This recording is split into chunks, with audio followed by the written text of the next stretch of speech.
Good day, children. This is Mrs. Florence, English teacher, Mahatma Gandhi Vidyalaya. Glad to meet you all in this video session. Before we get going with the lesson, let me talk to you about some happenings in and around our country. You are in class 8 and you are now grown up to understand the situations that are going in and around the world. You would have heard about the Chinese assault on Indian troops near the Galwan Valley along the LAC. The expansion of LAC is Line of Actual Control, which serves as an unofficial international frontier between two countries. Many of our Indian soldiers were hurt badly and some sacrificed their lives for our peaceful living. So from this we come to know that war brings death and sadness. There are much better ways of resolving differences. Hope the leaders of both the countries will sit and try to resolve the issues at the earliest. It is our foremost duty to remember our soldiers and our frontline workers in our daily prayers. Hope all of you will do so. So now let's discuss the previous assignments and answers. The previous assignment was based on the kinds of sentences. Hope all of you would have completed your homework. Now please take your assignment sheets with you. Let us check if you have got all the answers correct. Let's cook pasta tonight. This is the first sentence. The answer is, can you guess?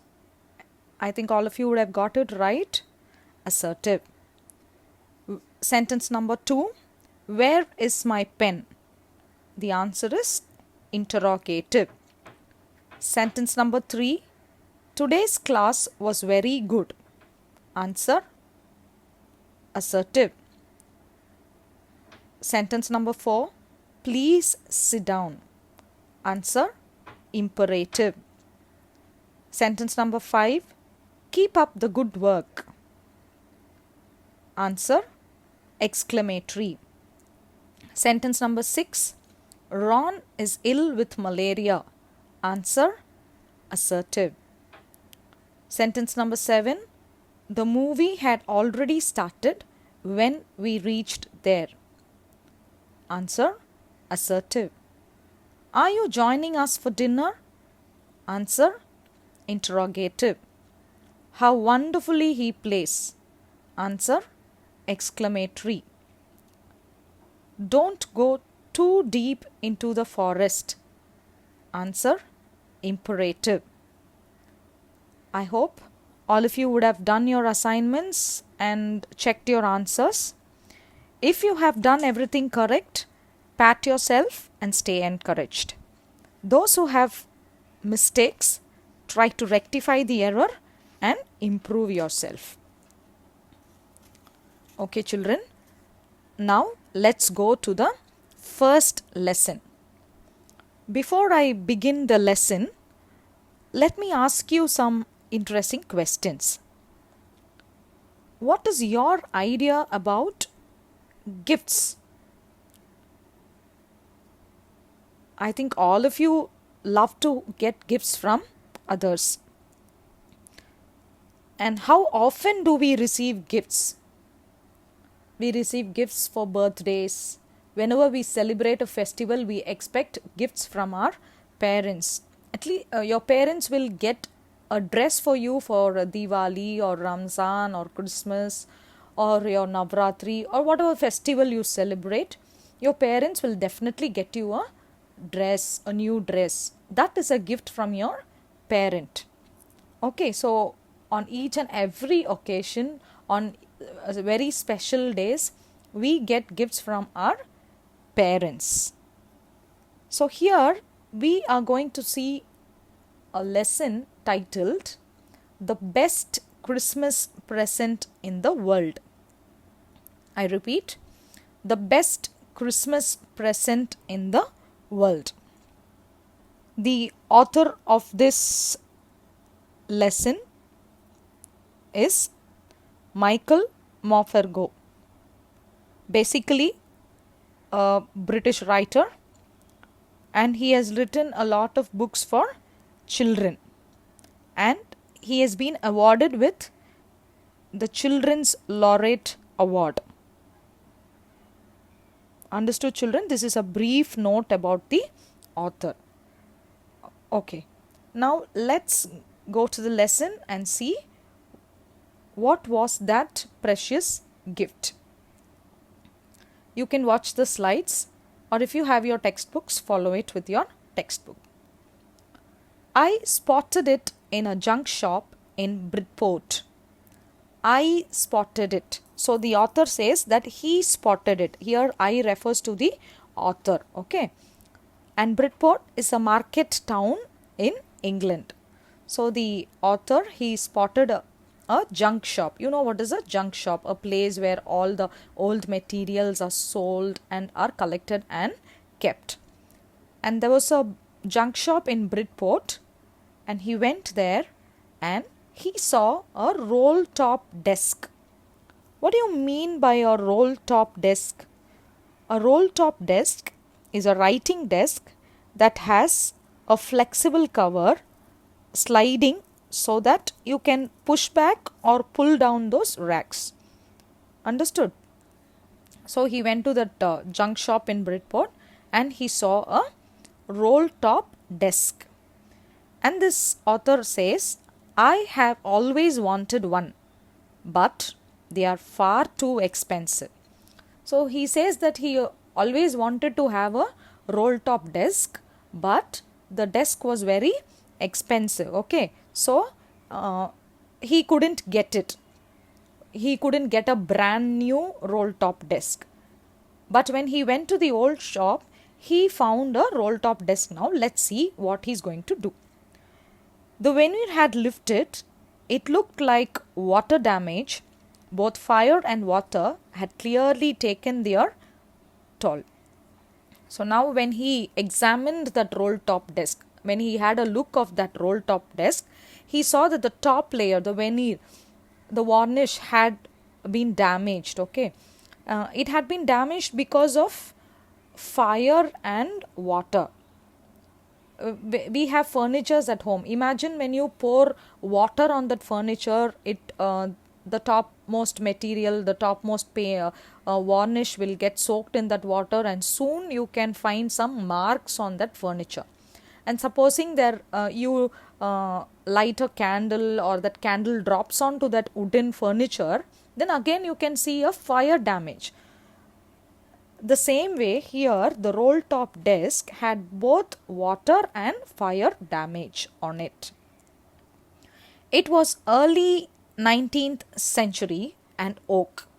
So now the author says that that roll top desk belonged to the 19th century. It was a old one and it was made up of oak wood, they say, no, that kind of wood.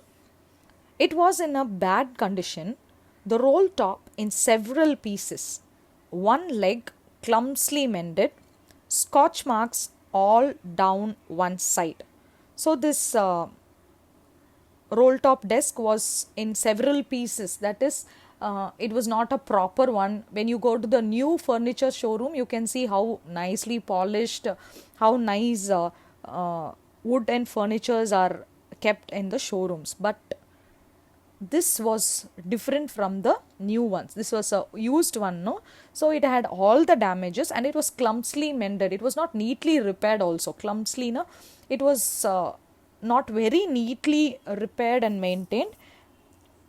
And it had scotch marks, that is the fire marks, the burnt marks, all down one side.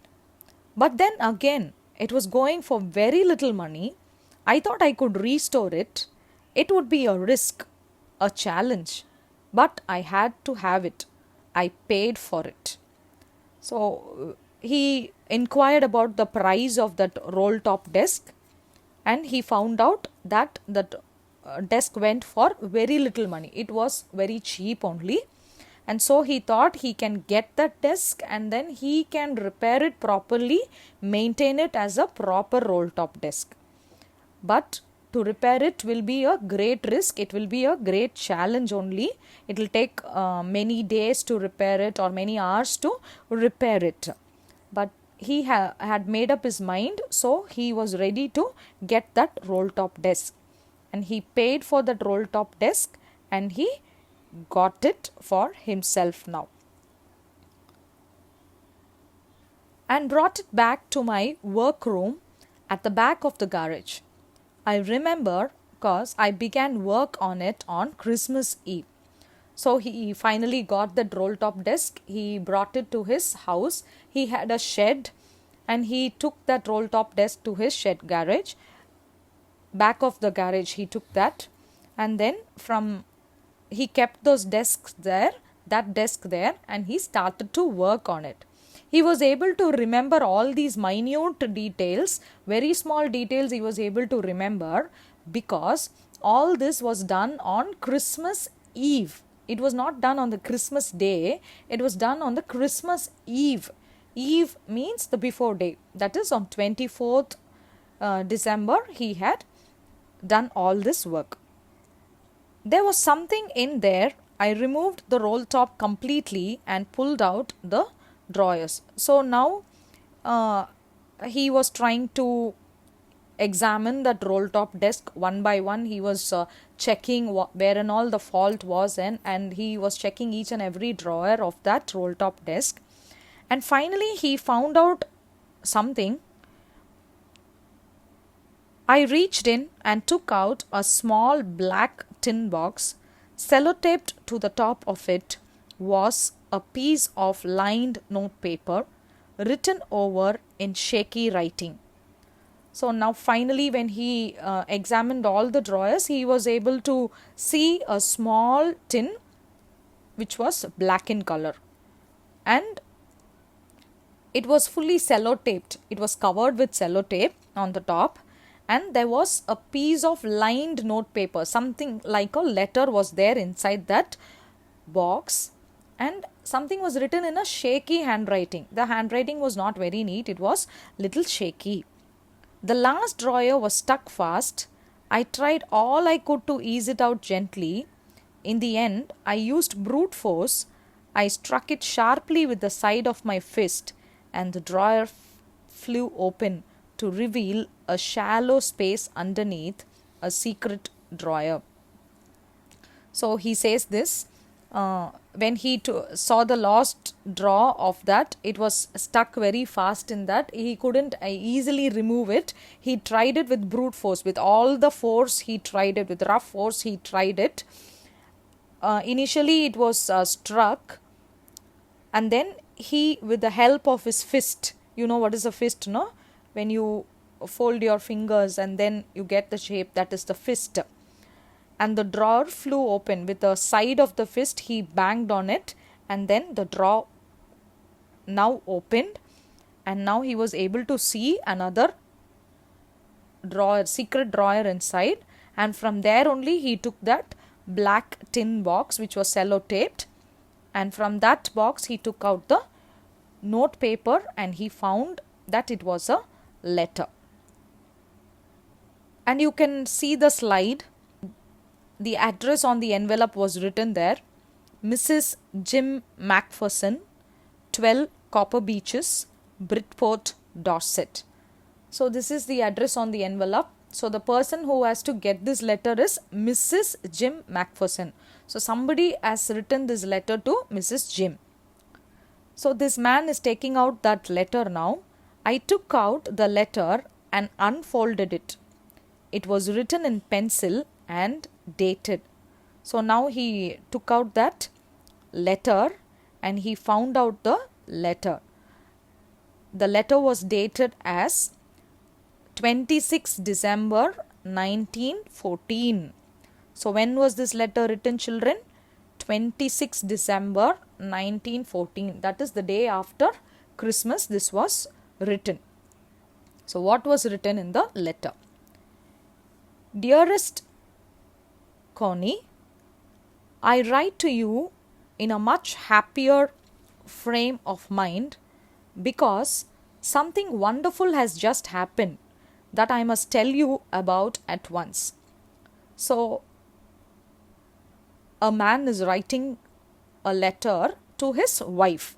So, what is the wife's name? Connie Macpherson. We saw in that letter that was written as Mrs. Jim Macpherson, right? So, the man's name is Jim and his wife's name is Connie. So, his name was Jim Macpherson, and that is why the lady, the title was given as Mrs. Jim Macpherson, and her actual name is Connie. So he has written the letter to his wife, and as he writes, he says that he was in a very happy mood. When you look at the picture, you get an idea that the man is from a noble profession. He is a soldier. We don't know which country soldier he is. As we go into the lesson deep, we will see that.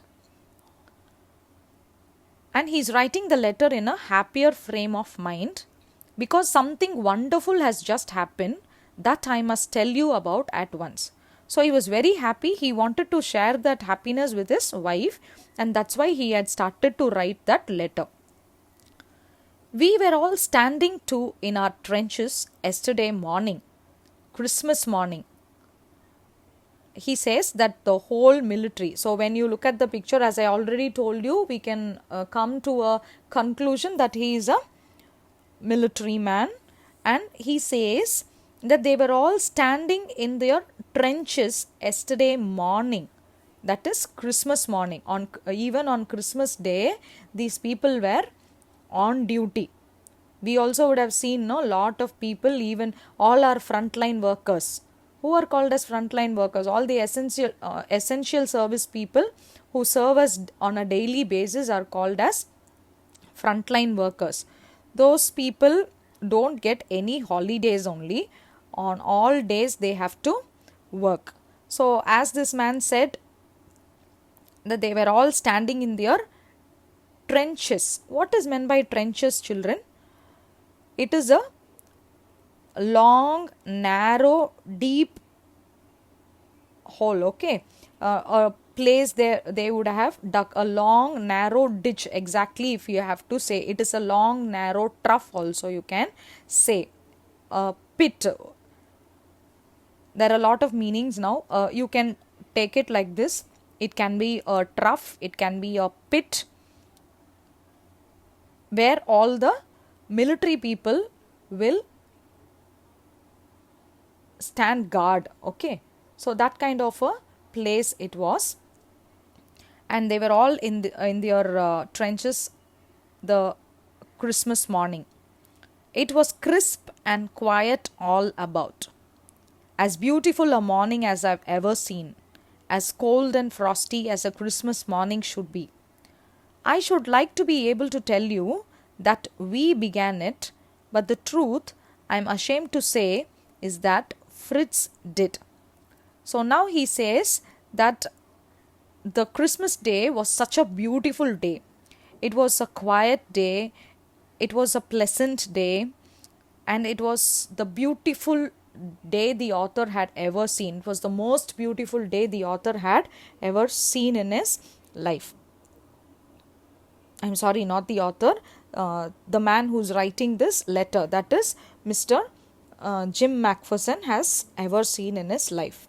And it was a cold day and it was a frosty day. You know how winter season would be, right? So it was a frosty day too on a Christmas morning. And now he is telling that he was a bit ashamed. Why was he ashamed? Actually, there was a war that taking place between Germany and England.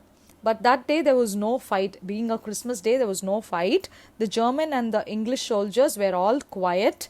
They were celebrating Christmas on that day. So they had no fights. They were sitting there and just relaxing. They were on duty, but they had no much of work to do. So they were all in their trenches, and he said that he was a bit ashamed because the Fritz did it. He says the Fritz did it. Here Fritz refers to the German people. Understood?